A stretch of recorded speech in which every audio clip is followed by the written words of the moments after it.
¿Listo? Bueno, entonces dijimos que los íbamos a revisar en orden y pues el primero es el arreglo que había que hacerle al ejercicio del ordenamiento burbuja, ¿listo? Entonces, yo no sé si para todos quedó claro el día que revisamos ese ejercicio del ordenamiento burbuja, cómo se hacía o qué era, o digamos la solución al simplemente el ordenamiento burbuja, ¿listo? El que estaba en el taller.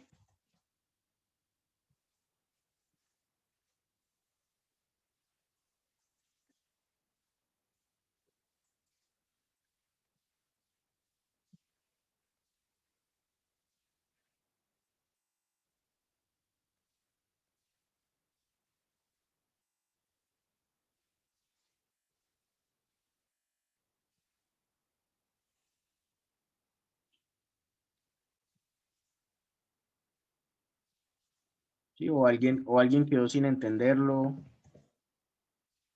de pronto todavía estaba confundido y por eso pues le quedó más difícil implementar la mejora.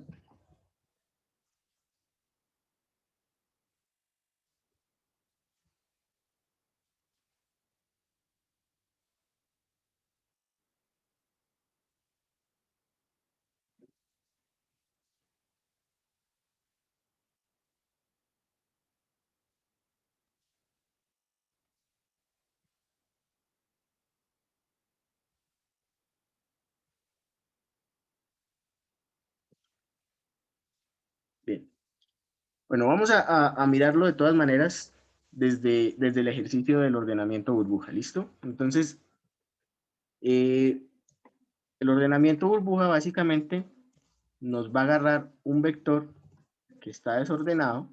Nosotros habíamos visto el ejemplo con este vector, 5, 4, 3, 2, 1, y la idea era ordenarlo en orden ascendente, ¿cierto? Eso lo hacíamos haciendo comparaciones sucesivas entre elementos contiguos. Y entonces comparábamos el primero con el segundo con el tercero con el cuarto, así sucesivamente hasta que comparábamos los dos últimos. Y les íbamos dando el orden en función de cómo de, de que el menor quedara, digamos, en los primeros elementos y los mayores quedaran hacia el final. ¿Listo?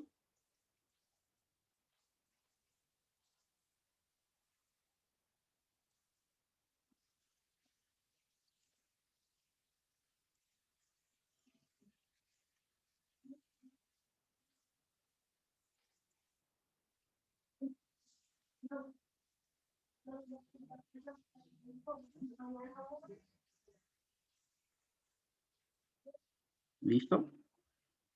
Entonces,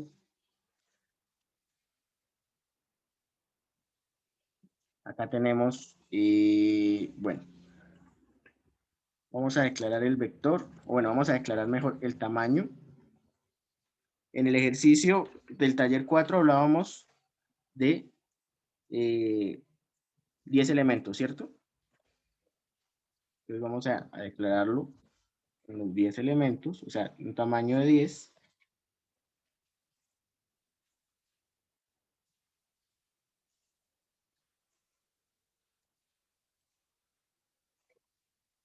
Y bueno, no sé si, yo creo que aquí nosotros podemos como por ahora declararlo nosotros mismos y luego miramos el tema de, o bueno, ustedes mejor dicho ya saben cómo ingresar un vector, ¿cierto? O lo hacemos pues, ingresando el vector desde la consola.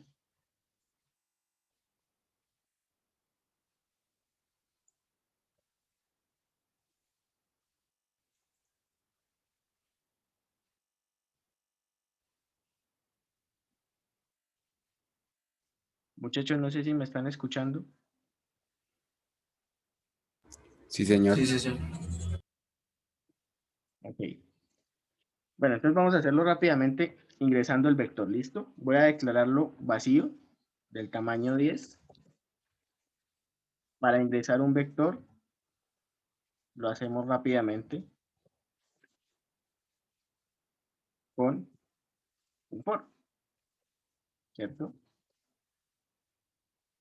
Entonces, un for que va desde 0 hasta antes del tamaño del vector y vamos incrementando en pasos de 1. Vamos a poner aquí este formatico para que se vea bonito cuando lo estemos ingresando. Entonces ingrese el elemento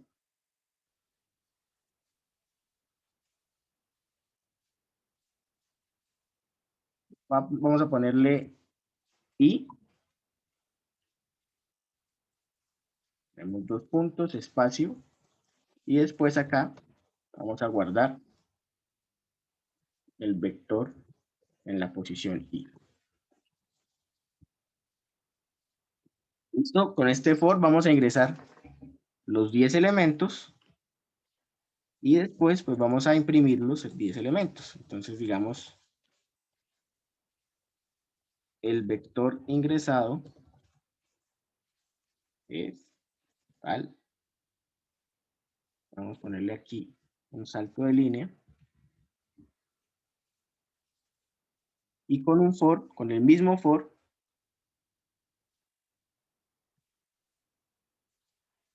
vamos a mostrarlo. Bueno, voy a mostrarlo horizontalmente, entonces voy a imprimir el vector i y además le voy a poner una tabulación, ¿sí? Que es un espacio horizontal de pues generalmente 4 espacios. Entonces, hasta el momento, vamos a guardarlo. Si no, guardémoslo.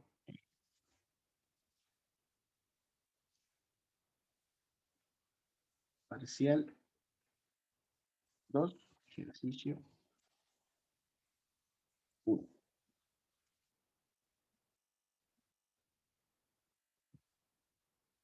Ah, me falta declarar acá. Int. Ejecutamos. Y listo, aquí tenemos la posibilidad de ingresar nuestros elementos del vector sin ningún inconveniente. ¿Listo? Y acá tenemos el vector ingresado justo en el mismo orden. Hasta aquí no hemos hecho nada raro. Y ahora sí vamos a hacer lo que corresponde al ordenamiento burbuja. Entonces el ordenamiento burbuja, habíamos dicho que se compone de un ciclo grande que va a tener una iteración menos que el tamaño del vector. Entonces, si el tamaño es 10, o sea, tenemos un vector de 10 elementos, vamos a hacer 9 iteraciones grandes. ¿Listo? Entonces, incluso las podemos hacer desde 1 para mantener la misma estructura de los for de arriba o del for de arriba, ¿cierto?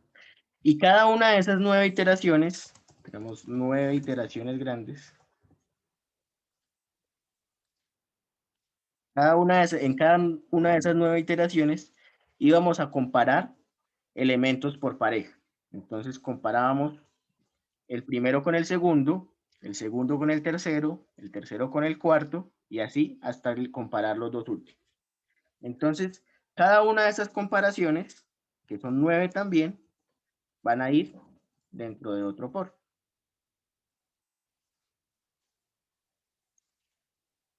Sí. Otra vez con 9 iteraciones.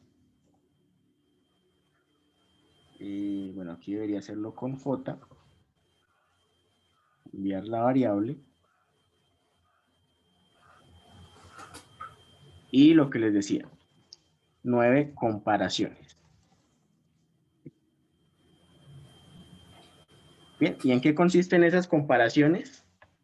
En preguntar si vector. Entonces, como empezamos en 1, vamos a ponerle aquí j-1. Entonces, en la primera comparación, comparamos el vector en la posición 0 con vector en la posición 1, o sea, en la posición j. ¿Cómo los comparamos? Entonces, solamente si el vector en la posición más baja, es decir, en J-1, es mayor que vector, vamos a hacer un intercambio. ¿Sí? Entonces aquí, intercambio de posiciones. Para eso vamos a necesitar una variable auxiliar. ¿Por qué? Porque yo guardo en esa variable auxiliar lo que tengo en el vector J menos, en la posición J-1. Luego voy a cambiar lo que está en J-1 por lo que está en J. Y luego sí, en J voy a poner lo que estaba en J-1, pero como ya cambié, ahora lo tengo en mi variable auxiliar.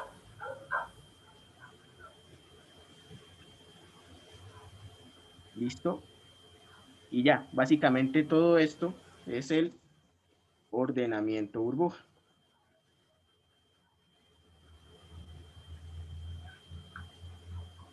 Voy a hacer las comparaciones y si la comparación que tengo acá es verdadera, es decir, si la posición que tengo al principio es más grande que la que sigue, voy a hacer el intercambio. Por lo demás, dejo los elementos del vector en la misma posición.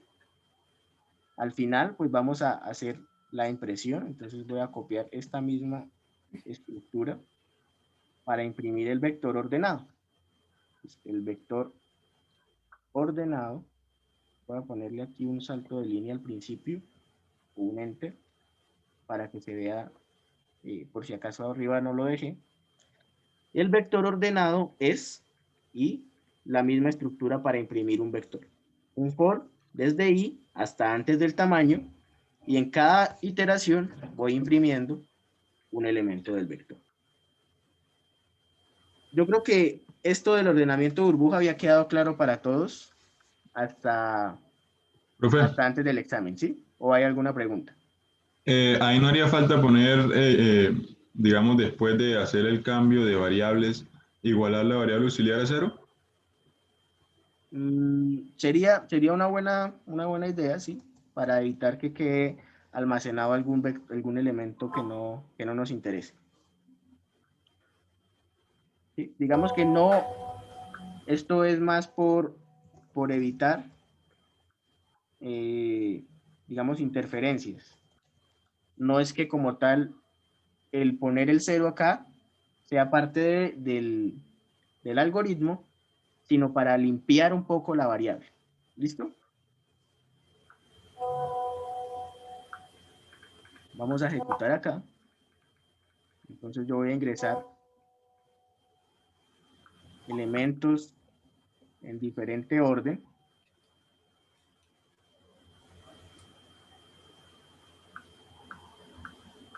Voy a poner incluso algunos repetidos. Y aquí tenemos nuestra respuesta. Aquí donde tenemos el vector ingresado, vemos claramente que es el mismo orden en el que yo ingresé los valores.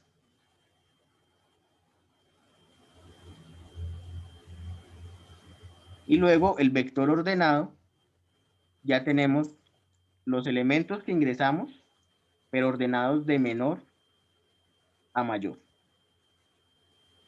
Listo, fíjense que acá pues tenemos los dos elementos repetidos, no pasa nada de cuál quede en qué posición porque se supone que son iguales o son iguales, entonces ahí no hay ningún inconveniente.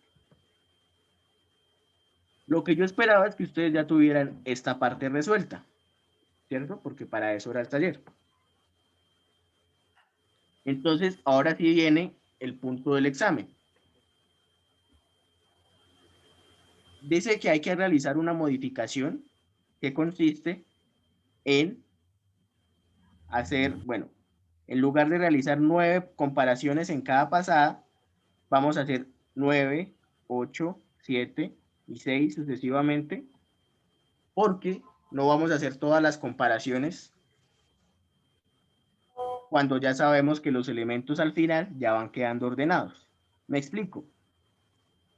Si este es nuestro vector original, al final de la primera iteración, vamos a tener, bueno, en la primera iteración vamos a tener que hacer 4 comparaciones. Comparamos el primero con el segundo y eso nos da este orden. Ese 5 lo vamos a comparar con 3 y el 5 va bajando. ¿Sí? Luego 5 comparamos con 2, van 3 comparaciones, y 5 comparado con 1, baja el 5. Hicimos 4 comparaciones.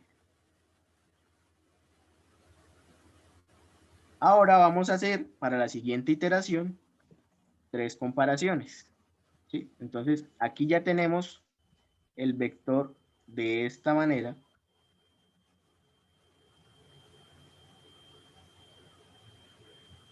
Y vamos a comparar 4 con 3. Entonces el 3 va a pasar al principio, el 4 va a pasar al final. Luego vamos a comparar 4 con 2. Entonces 2 sube, 4 baja. Comparamos 4 con 1. Entonces 1 sube, 4 baja. Pero hacer la comparación entre 4 y 5 no es necesario. Porque de hecho ya sabemos que este 5 está acá. Porque en la iteración pasada, ¿sí? En la iteración pasada ya habíamos comprobado que era el número más alto. Entonces aquí solo son necesarias 3 comparaciones.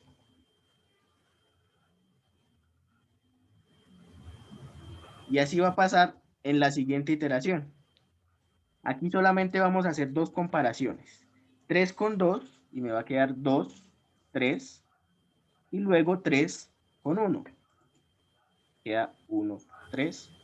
Y el 4 y el 5 ya estaban. Voy a ponerles una coma acá para indicarles que esos números ya sabemos que están ordenados. Entonces, la comparación entre 3 y 4 y luego entre 4 y 5 no son necesarias. Eso era lo que había que buscar en el parcial. Y eso lo hacemos justo por acá donde tenemos acá 9 comparaciones en este foro.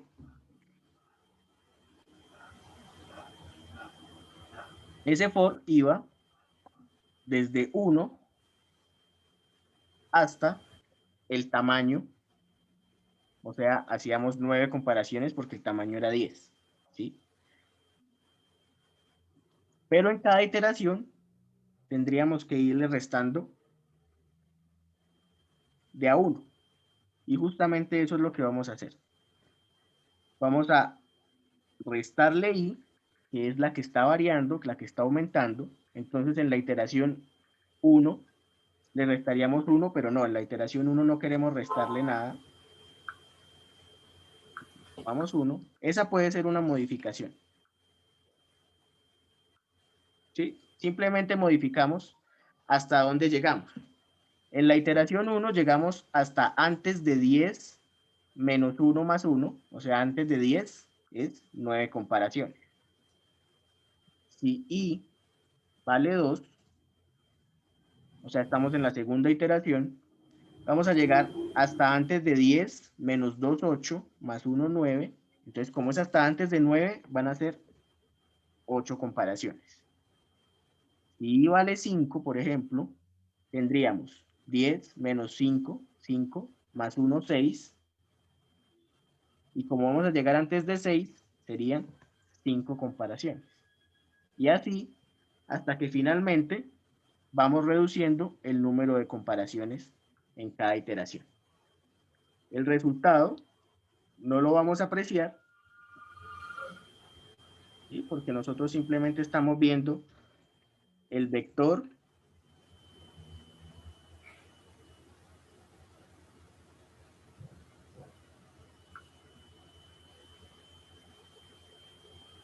desordenado y ordenado, pero aquí sí vamos a estar haciendo menos iteraciones que las que estábamos haciendo con el ejercicio de ordenamiento burbuja en el taller 4.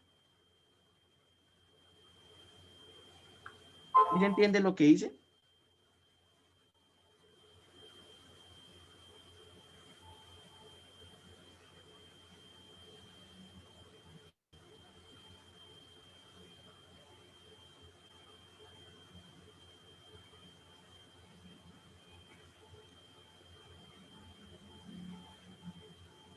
¿Alguien lo hizo de otra forma?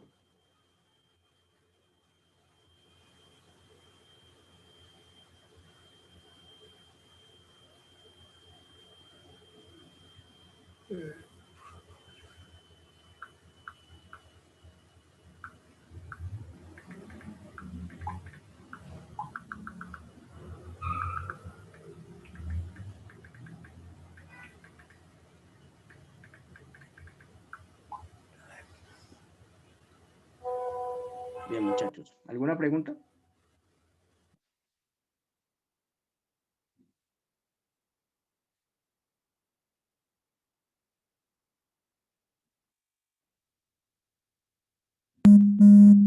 No, profe. ¿Qué opinan después de ver, pues, una de las posibles soluciones? ¿Qué otra posible solución habría ahí? Bien, otra posible solución puede ser, eh, digamos, aquí con la misma, con el mismo límite superior del for, agregándole o restándole, mejor, un contador. ¿Sí? Entonces, si yo le resto acá, tendría que, por ejemplo, iniciar una variable n en 0, de tal manera que una vez yo haga las comparaciones, n se incremente. ¿Sí? Sería lo mismo, pero escrito en términos de programación de otra manera, utilizando otra variable. Tamaño menos n. Entonces, el primer n es 0, entonces vamos a llegar con 9 comparaciones. Luego le incrementamos una, vamos a llegar, bueno, le incrementamos 1 a n, entonces haríamos en la siguiente iteración 8 comparaciones. Le incrementamos 1 a n, en la siguiente iteración haríamos 7 comparaciones y así sucesivamente. Otra forma podría ser que n fuera el mismo límite, ¿sí? Iniciamos en tamaño y aquí en lugar de incrementar, le quitamos 1.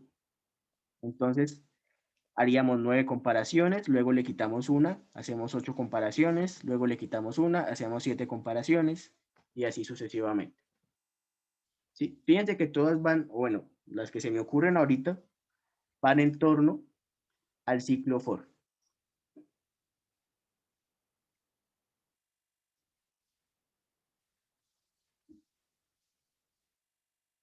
Y básicamente, modificando a lo sumo 3 líneas, ya teníamos el primer ejercicio.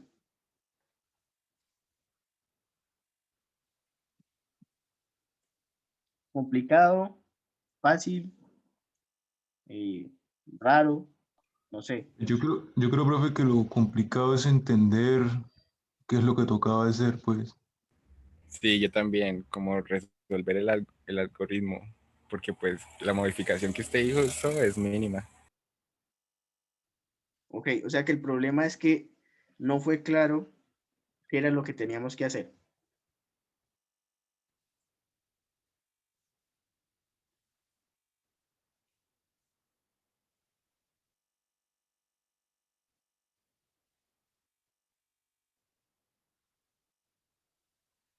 Sí, eso es lo que entiendo, o que bueno, que no se entendía qué había que hacer y dándole vueltas a eso, pues, digamos, fue que No, no lo analizamos bien, tal vez. también puede ser otra explicación. De pronto, el estrés y la adrenalina del momento no permitieron como analizarlo con más calma.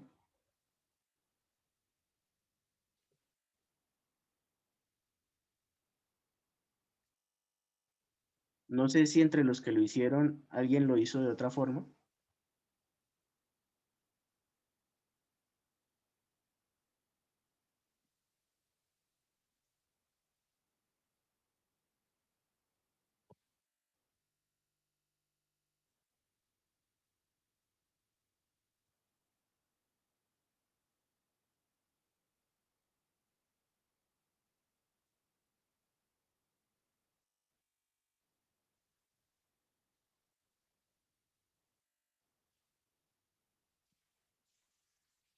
poner aquí este comentario, límite del número de comparaciones.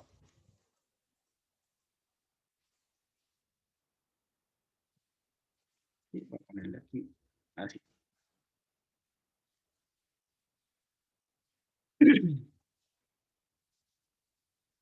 Bien. Seguimos con el segundo.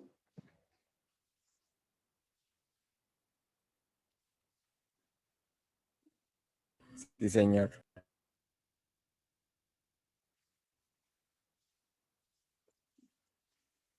Bueno, vamos a revisar entonces el segundo punto, donde se nos pedía escribir un programa que almacenara en un arreglo los números primos comprendidos entre 1 y 100. Listo. ¿Problemas con este punto? ¿Cuáles en particular?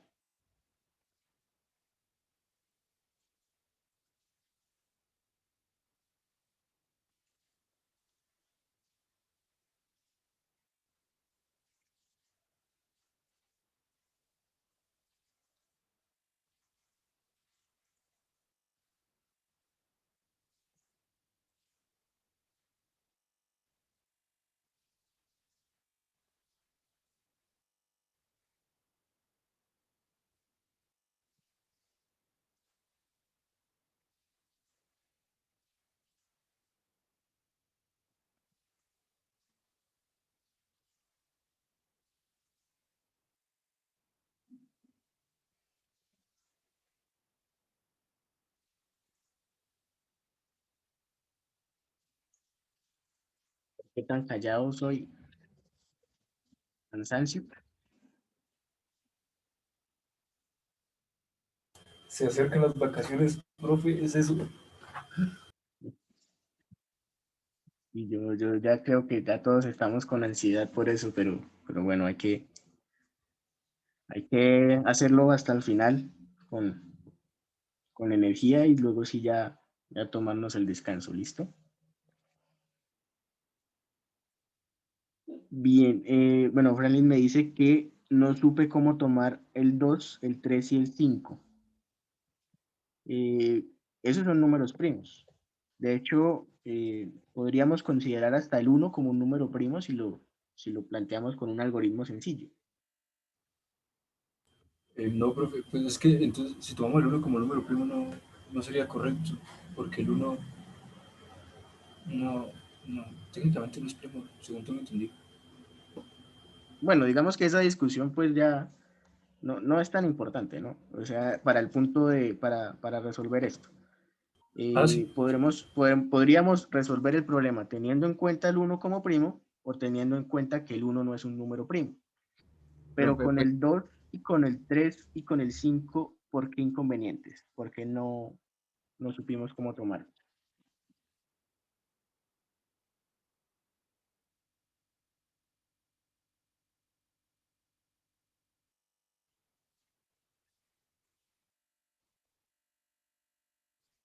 O bueno, antes que nada, ¿quedó claro cómo podríamos verificar mediante el código que un número fuera primo?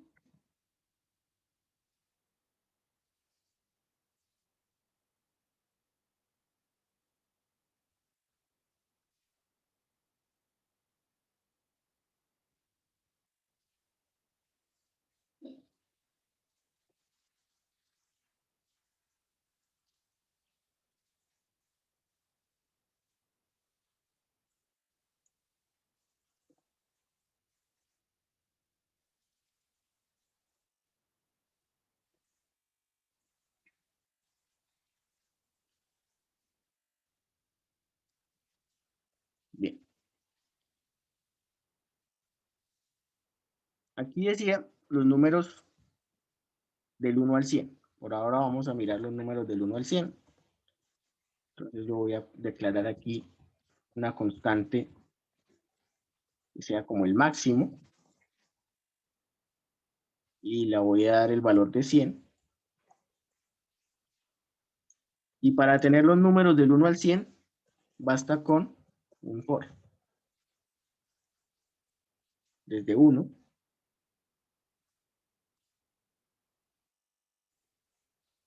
hasta el máximo.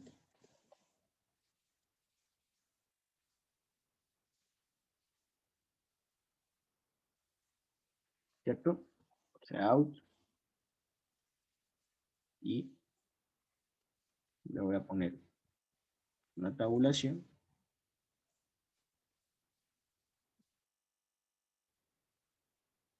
Parcial 2, ejercicio 2. ¿Listo? Aquí ya tengo los números del 1 al 100. Ahora solo me falta verificar si cada uno de esos números es primo o no es primo. Un número primo simplemente tiene dos múltiplos o dos divisores, mejor. El 1 y el mismo número. Aquí teníamos el ejemplo con el 5. Aquí realmente es 5 mod 5. ¿Sí? Y justamente eso es lo que hay que verificar de cada uno de estos números. Entonces,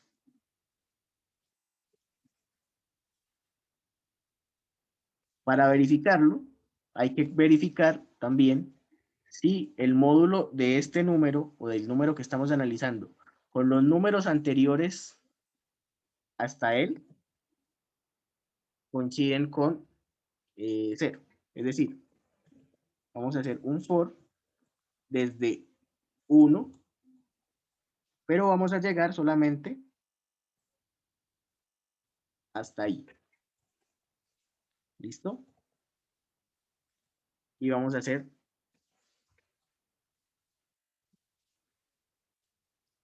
la comparación. Voy a borrar esto. Sí.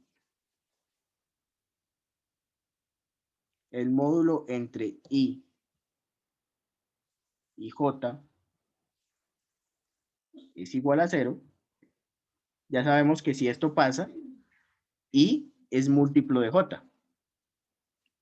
Entonces, en ese caso, vamos a necesitar una variable que me permita contar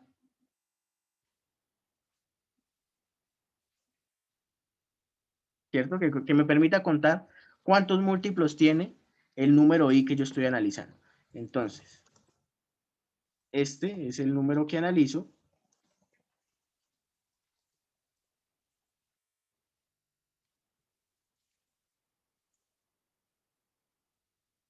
Estos son los números del 1 hasta I. Si I es múltiplo de J. Agregue un número a la cuenta.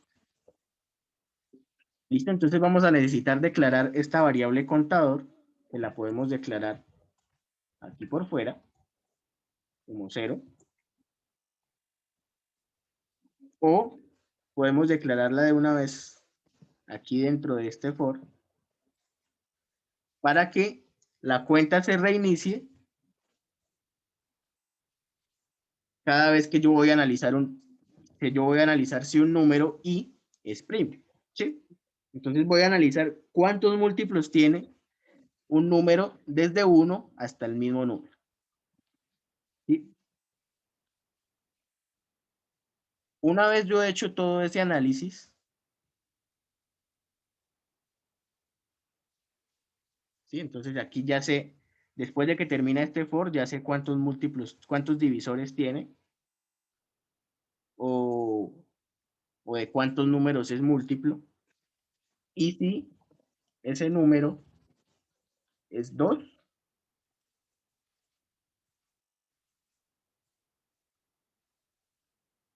entonces de momento solamente lo vamos a imprimir. ¿Listo?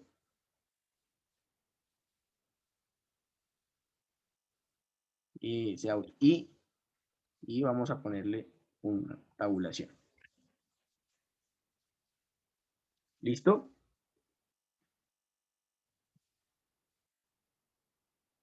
Y ahí está. me imprime solamente los números primos. 2, 3, 5, 7, 11, 13, 17, 19, bueno, etc. Pero aquí tenemos hasta ahora la mitad del punto resuelta.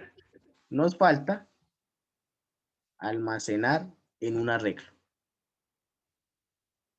¿Listo? Alguien me hizo la pregunta el día del parcial. ¿Cuántos números primos hay entre 1 y 10? Yo supongo que esa pregunta me la hicieron para poder definir el tamaño de un vector donde están los números primos, ¿cierto?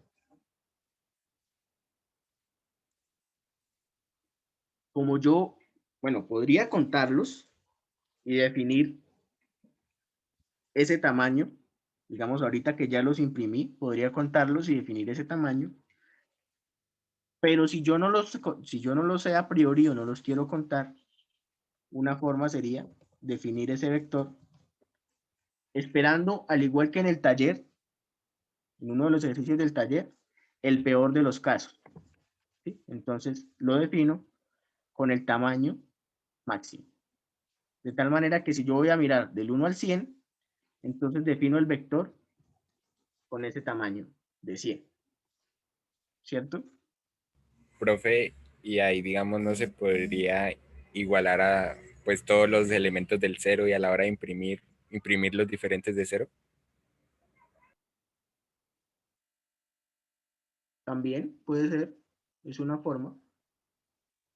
Desde que estén almacenados en un vector, yo no les especifiqué que los almacenaran de alguna forma u otra.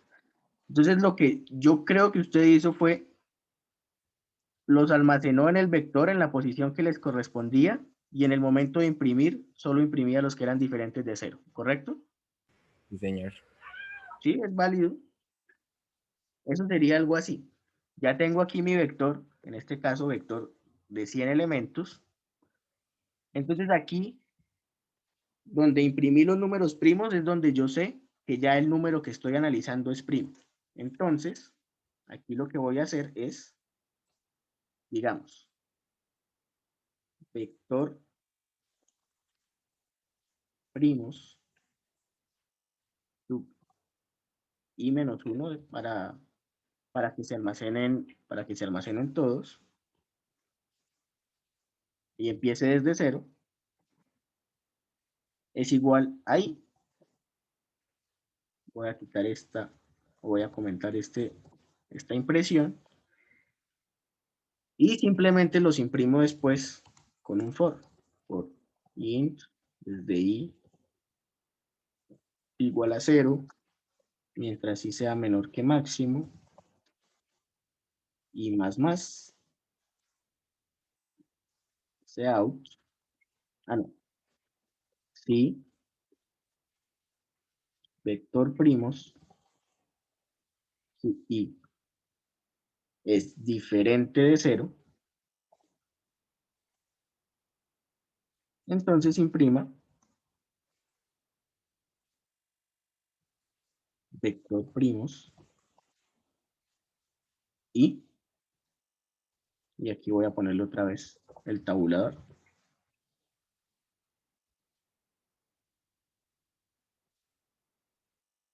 Y listo. Ok. Bueno, habría que inicializarlos en 0. Acá. Para garantizar que no tenga valores basura. ¿Listo? Pero, ahora sí, ya tenemos los números primos comprendidos entre 1 y 100. En este caso, considerando que el 1 no es un número primo.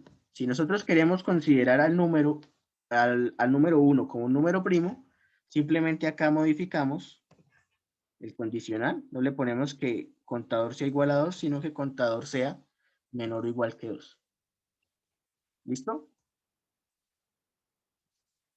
Entonces, básicamente eso no nos modifica mucho en nuestro algoritmo, simplemente acá en el momento de tomar la decisión. De hecho, yo no había visto esta solución yo lo que implementé fue algo ligeramente diferente. También con vector primos, con una máxima posición, o sea, con 10 elementos, y además incluí una variable, voy a llamarla posición, que iniciara en 0. ¿Para qué la incluí? Para que acá voy a comentar, bueno, esto también lo voy a comentar, pero lo voy a pasar para acá.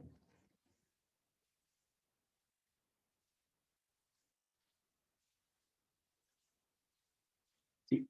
Acá entonces, en posición, que inicia en 0, almaceno el elemento que es el número primo. ¿Sí? Vector primos, posición, y luego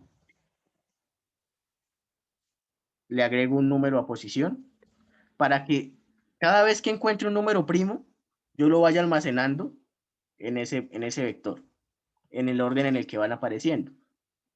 ¿Sí? Esta línea me la puedo ahorrar si pongo el operador de post incremento aquí.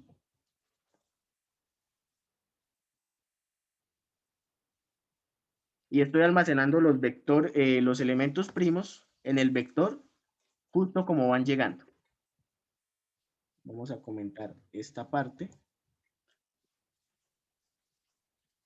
Para imprimirlos, entonces los imprimimos como imprimiríamos un vector normalmente, solo que no vamos a ir hasta el máximo, sino vamos a ir hasta posición.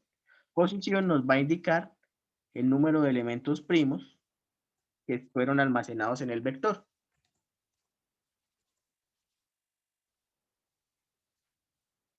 Y la impresión sería igual que imprimir cualquier otro vector.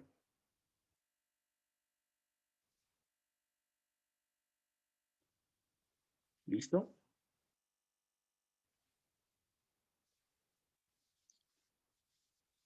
Pero fíjense que hay otra alternativa, o sea, no hay una única solución, porque de hecho yo ni siquiera me había imaginado algo así. También es válido, por el planteamiento del problema como está, que los almacenara.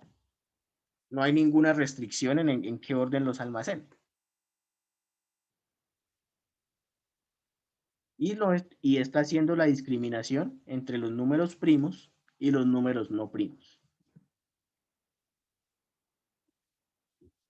¿Claro?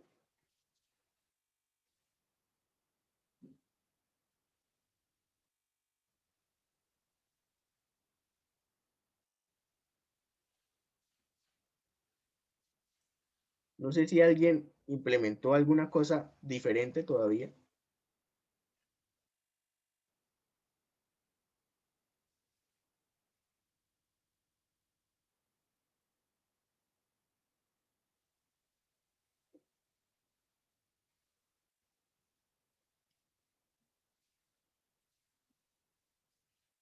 Y si no, pasamos al tercero.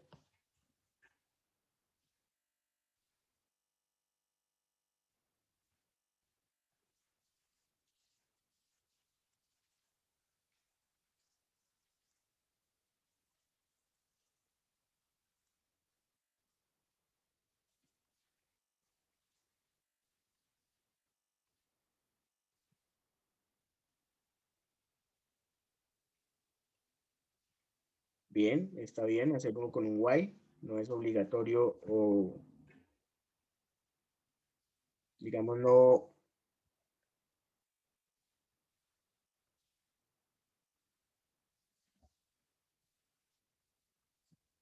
O sea, el for simplemente es por comodidad en algunas circunstancias, pero el while también nos ofrece algunas otras ventajas sobre el for en determinadas situaciones. También es válido hacerlo con un while.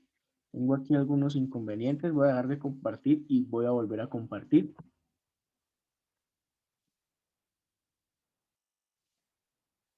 Listo. Vamos con el tercero, que es la multiplicación de dos matrices cuadradas.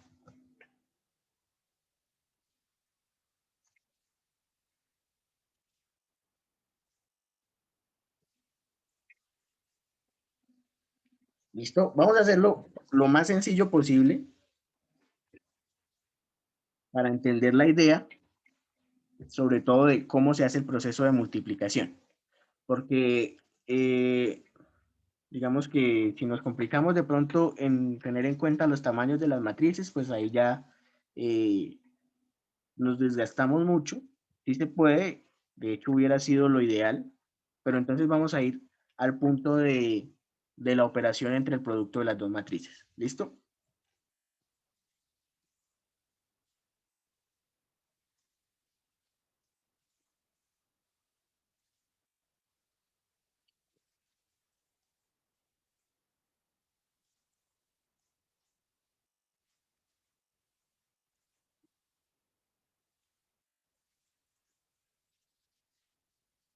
Listo. Le repito, vamos a hacerlo lo más sencillo posible. Entonces, lo primero que vamos a declarar son las matrices. Y las voy a declarar directamente como matrices de 3 por 3. Y es buena práctica. Ya nos dimos cuenta que es buena idea siempre inicializarlos, o por lo general inicializarlos, con valores vacíos. ¿Listo?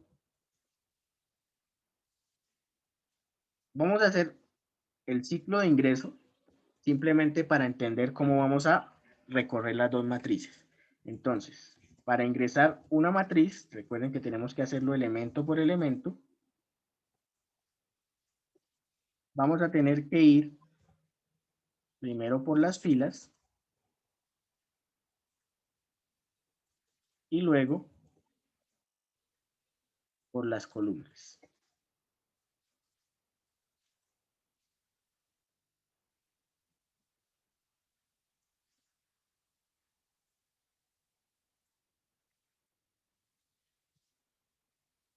Listo, aquí le voy a dar un mensaje de que ingrese el elemento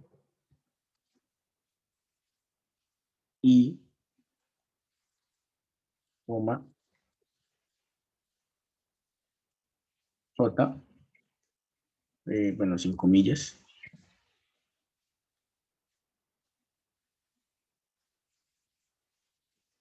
de la matriz A. Puntos, espacio, y sein A sub I, J. ¿Listo?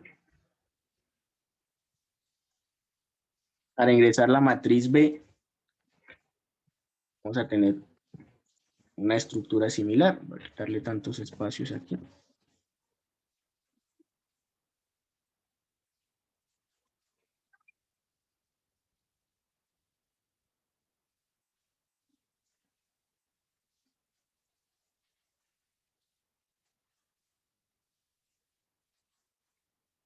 Aquí entonces ingresamos la matriz A.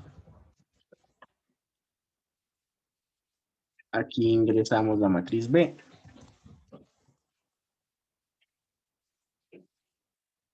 Pues aquí modificamos también. Ya no es la matriz A, sino la matriz B. Y aquí en el mensaje de salida, también la matriz B. ¿Listo? Después de ingresarlas, es buena práctica mostrar cuáles fueron los valores que ingresamos. Entonces, para eso, mostramos A por 0,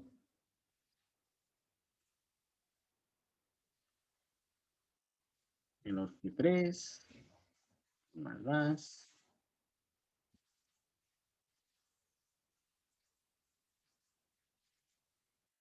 menor que 3, por más.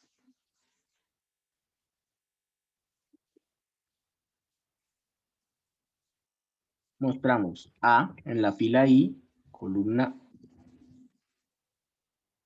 J. Podemos ponerle una tabulación, por ejemplo. Y aquí al final de cada fila, un inline.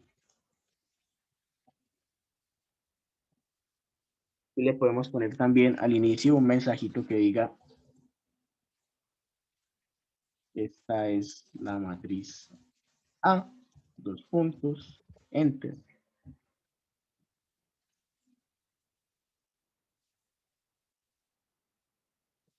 Y lo mismo con la B. ¿Cierto? Esto no es nada del otro mundo, ya lo habíamos revisado muchas veces. Bueno, no muchas veces, pero sí varias.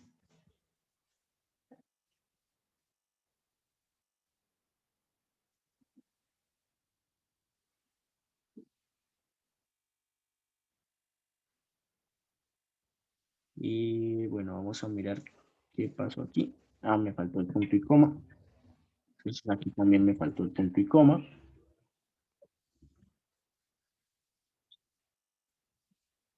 Y aquí, bueno, me olvidé de poner un espacio, entonces, de la matriz B, de la matriz A.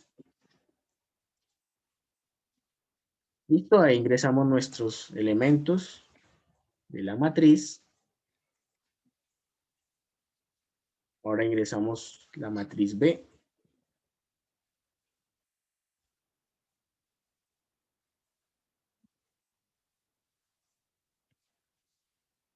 Y tenemos la matriz A y la matriz B ingresada. Bueno, aquí está salto de línea, mejor lo ponemos aquí, después de imprimir esto. O bueno, dejémosla así. Nos queda lo más difícil, que es básicamente lo que pide el punto, el producto entre las dos matrices. Entonces, antes de mirar cómo funciona el producto entre dos matrices, hay que tener en cuenta que como estamos,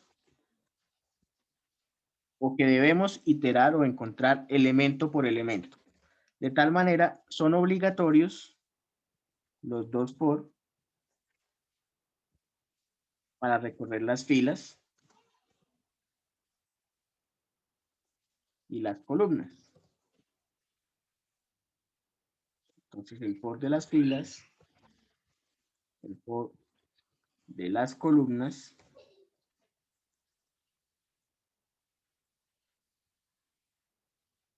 ¿cierto? Y ahora sí, bueno, me faltaría declarar la matriz C. Vamos a ponerla aquí. Matriz C. También es de 3 por 3. ¿Cierto? Entonces C sub IJ.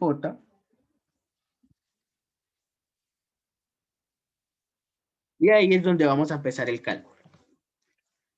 Si nos regresamos acá, nos encontramos que justamente ese elemento C sub IJ corresponde a una sumatoria.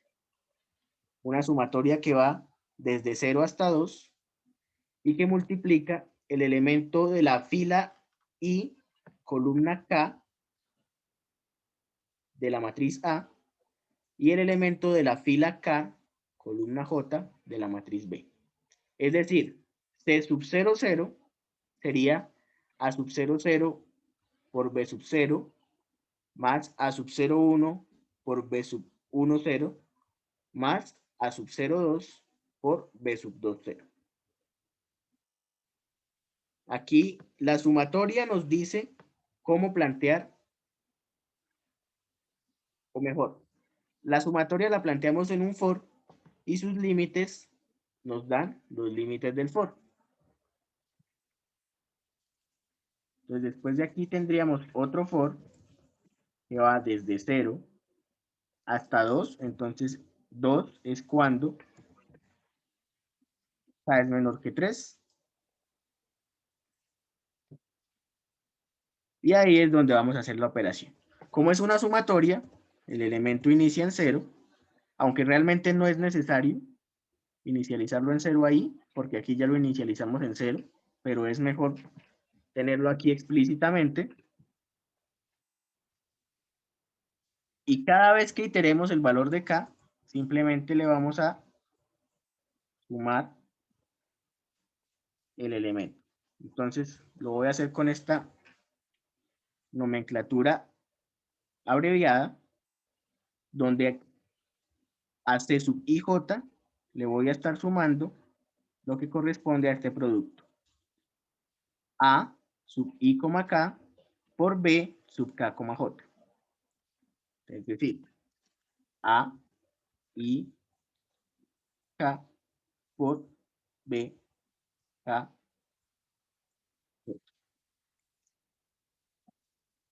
Y al hacerse todas esas iteraciones, tenemos ya calculada la matriz B, la matriz C, perdón.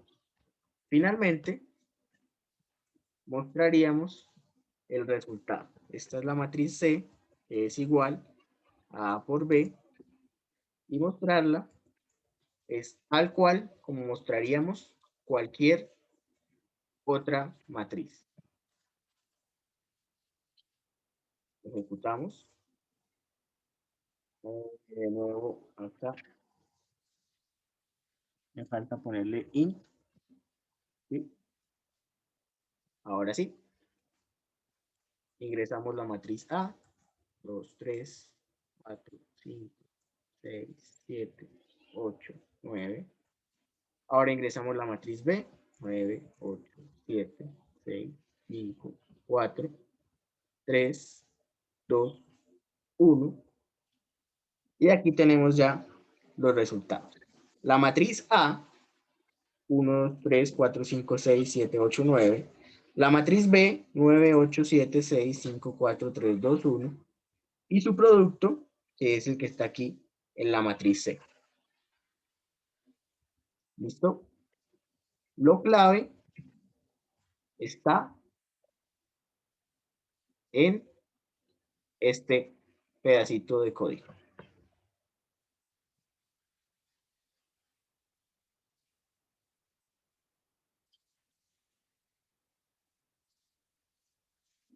Claro, ahí ya, por eso les decía al principio, vamos a hacer el caso más sencillo, que es el caso considerando ya las matrices de 3×3.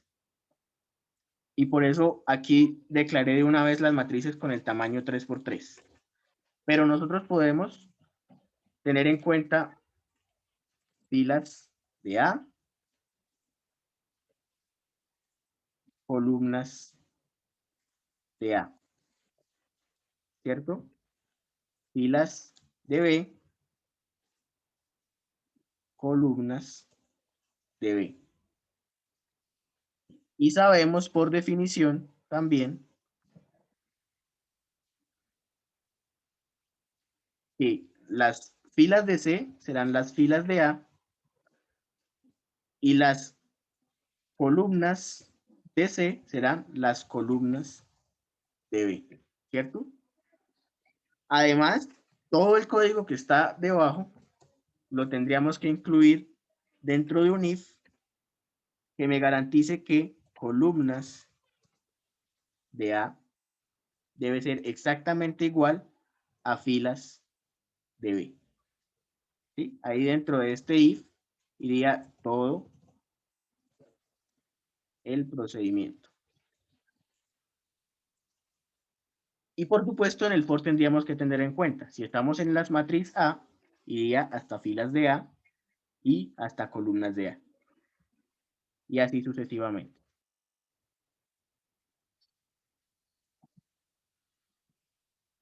Pero como yo solamente les pedía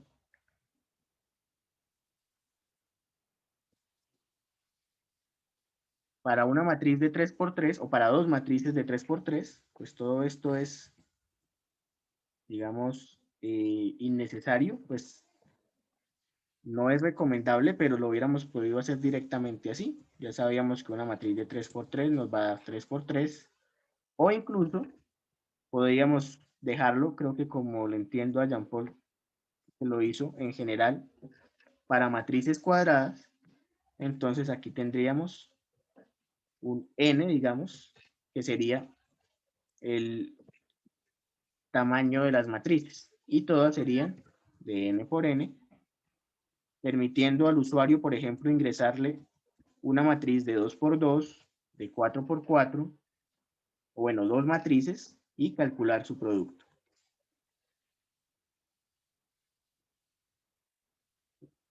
Listo, voy a dejarlo aquí, 3, 3, 3, 3, 3, 3, 3. Y la pregunta de Carlos, ¿no se podría sumar más 1 en I y en J en el for de ingresar los números para que así quede? Sí, para mostrar acá, entonces, en vez de decirle ingrese el elemento 0, 0, yo le pongo aquí más 1 y más 1, y lo mismo en B, para que cuando yo vea acá en la consola, él no me pida de entrada el 0, 0, sino el 1, 1, que sería, digamos, más amigable de entender y más de acuerdo con el álgebra que les otorga posiciones empezando desde la posición 1. ¿Sí? Entonces aquí tendríamos desde la 1, 1 hasta la 3, 3, desde la 1, 1 hasta la 3, 3. Simplemente que yo les había dejado I y J solitas para que tengamos en cuenta que el almacenamiento en C++ inicia desde la posición 0.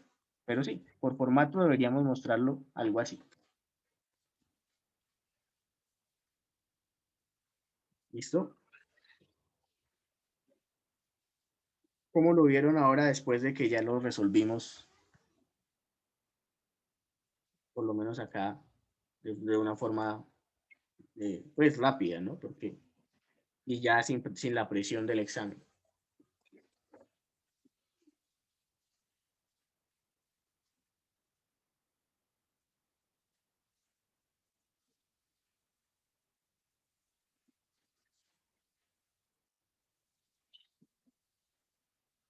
O mejor dicho, ahora después de ver estas soluciones, ¿qué piensan de lo que ustedes respondieron?